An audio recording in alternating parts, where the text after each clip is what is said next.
Hello and welcome to France 24's weekly music show with me, Marjorie Hash. Now today we're focusing on the fly-by-night events that will be taking place from the 30th of June until the 19th of July at Paris's famous Pompidou Centre, and we'll celebrate art, dance and music from the African continent. To talk about this, I'm utterly delighted to welcome on the show two men who are taking part in the event. Now someone who in the early 90s went from busking in the Parisian metro to becoming a global superstar, Blufunk singer-songwriter Keziah Jones, and choreographer and stage director Qudus Onikeku. Thank you so much for taking the time to be in the France 24 studios. Now, you're both originally from Lagos and you've lived on and off in France. Qudus, you lived in Toulouse, and then I think you studied in Champagne. Keziah, you were perhaps one of the symbols for a bohemian musician lifestyle. What does it mean for both of you to be at the Pompidou Centre? It's a real honor. I think, being at the Pompidou means that in a way they've understood what we're doing and give us the chance to express it. And I think it's a great honor to present our work there. It's been really good. Pompidou is not a place you automatically link to dance. And for me, coming back after 7 years of being away from Paris and coming back, jumping to the center of Paris at Pompidou Centre is like, the kind of change we've been asking for a long time. Mm-hmm. No, it's a super exciting event to be a part. I noticed that your art is also heavily influenced in both cases by your Yoruba culture, which obviously in the music section, there's the rhythm is super important. So being a musician and a dancer, it goes without saying that is key. But also there's the philosophy of the culture that trickles into your art. Can you tell me a little bit more in terms of your dance show, because it's called Reincarnation? How has that come across? I mean, it's not any different from Keziah Jones. And just like we were saying, when I heard Keziah's music for the first time without even knowing him, I automatically knew that this is a brethren, this is somebody that is also on that same quest. And what is that quest? I mean, we are coming from a lineage of colonized people, if you like, and there is a whole lot of remembering that needs to be done. And I'm not even talking about remembering the past, I'm actually talking about remembering the future. I'm talking about the original destiny, the original future that was before the destruction of that path through these kinds of events like colonialism and apartheid and slavery. So we find ourselves in that position in the 21st century where we are all equally tweeting on one another all over the world, YouTubing and Instagramming on one another. So the spaces and the possibilities of knowledge and opening up is wider than 100 years ago. So we feel like it's our own job, it's our own role as the new masquerades to infuse all those ancient knowledge and bridging the line between the future and the past. Mm-hmm. Well, let's look at how the blurring of the lines between the future and past happens in a little clip here.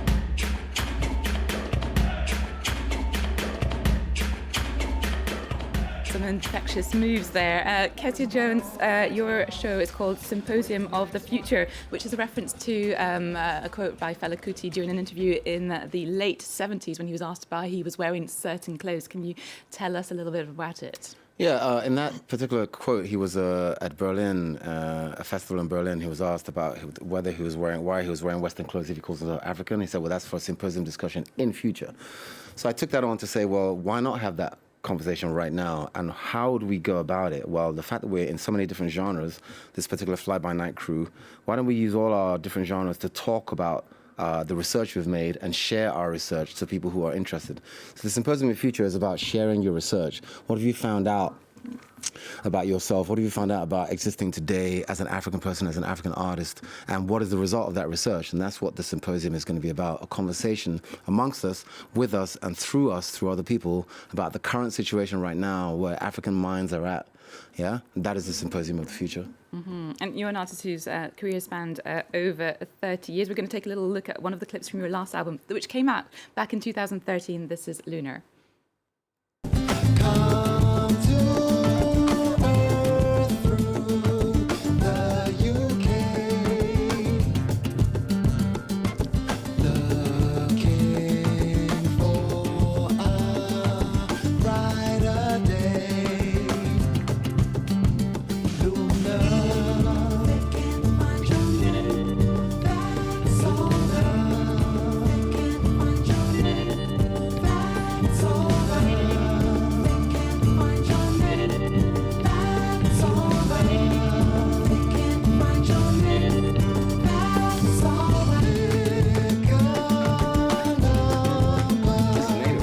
Bit of a time jump there from 2013 to now.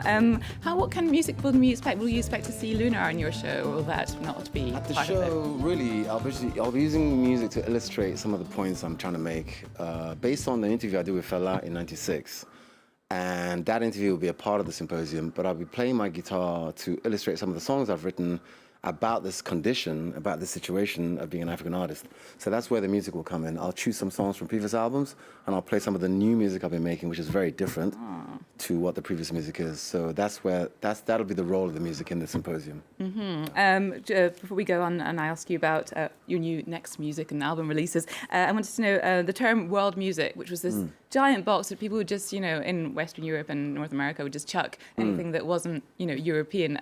Do you feel that over, the last 3 decades, there's been an evolution, perhaps thanks to the internet, perhaps other things where people have stopped, putting it in this giant pigeonhole, or has there been improvement in that sense? The internet definitely helped to break down genres and categorizations. I was very aware when I first started out that I did not want to be in the world music category, because in those days when you had record stores, you'd have to go and find the world music category in the back of the store. I wanted to be in the front section, which is like rock and pop section, which has elements of black music in it anyway. So that's why I called it Blufunk, and I gave it a name, and I put a whole process to get myself into that category. Nowadays, categories are pretty much broken down. The younger generations, my nieces and nephews, don't think in categories anymore. They actually think in moods. They don't really even think about the artist. It's about the mood, the song itself. And I think that's really important, actually, because it goes direct to the source of music. And what about, actually, just very quickly, when you came to France, Keziah was already a big star. What was it like for you arriving from Nigeria? Was that already... I mean, like anything I do, anybody who hears me often, I always pay homage to all the people that's been on this journey before me. I happen to be like the new guy in the building, but I'm heavily indebted to all the people who paid all the dues, because I didn't have to. I came and I started performing in big stages, but I know the amount of work that people like Keziah and even Fela, have done way before us. And of course, you come from a space where you know that, especially when I knew that Keziah is also from Abeokuta, which is actually where my dad is also from. So there's this ancestral affinity that we have, and there's also this urge for a different kind of future that we both have. And to continue to trail that path is like the work that needs to be done to fulfill the book. And there's more to come, more excitement. Sorry, I keep saying Keziah because you can tell I grew up in France, but Keziah. How about we check out some of the other artists who are performing as well with you?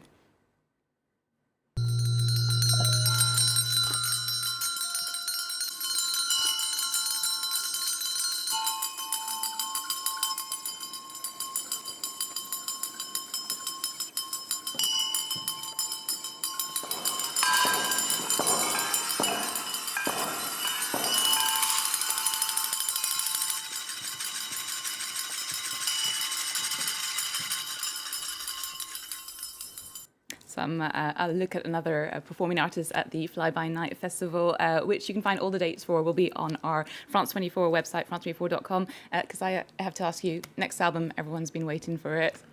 No pressure. This album's coming hopefully next year. I'm working on it right now, and it's a departure from my previous music based on the last year where everybody spent a year not traveling, not touring, with themselves, being in isolation in Lagos. I built a studio there and I worked on music there. So the music that came out was very different from what I did before. And it's based on the body, it's based on memory, it's based on sound rather than songs. So it's a bit of a departure. But yeah, next year.